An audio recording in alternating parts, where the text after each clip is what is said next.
I ended my most recent journal by documenting my recent trip to the Outer Banks. While I was there, I got one of those big travel guide magazines and cut it apart to document all the different places that we went. Some of those included restaurants like Duck Donuts or Jockey's Ridge State Park, where we watched the sunset for a day. And this was also my first time really using my fountain pen to a pretty big extent, practicing my cursive handwriting a bunch, but also pasting in some of these pamphlets that I got at different travel sites. I know if I didn't put these in the journal, they would just end up in a drawer somewhere, so it's created this really fun fold-out effect, which I had a lot of fun putting together. But some of the places we went also had these little numbered explanations in the travel guide, which I've put the map in the back of my journal now, so you can see all the numbered locations on the map. It was a lot of fun to put together, and I just had a really good time exploring all of these different locations.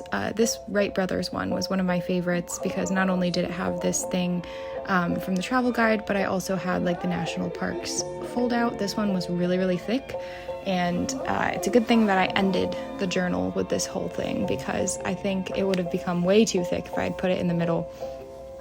Then some of these paste-ins are from the Currituck Beach Lighthouse, which was the only one that we were able to climb while we were there. And they were handing out these little pamphlets with explanations for their 150th anniversary, which will be coming up this year. They had special stamps and all kinds of things. I also got this paper bag from the gift shop that I decided to go ahead and paste in.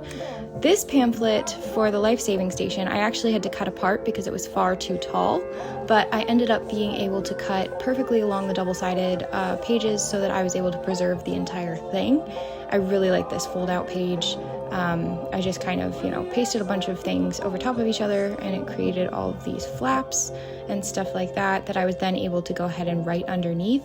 I ended up with the perfect number of pages left over to record every single day, and I was able to preserve this site guide map that they gave us to explore the different buildings. But overall, just a really good time collaging in this journal. I've never done junk journaling or anything like that before. Also, you can see where my pen ink changed because my cartridge ran out and I had to fill it.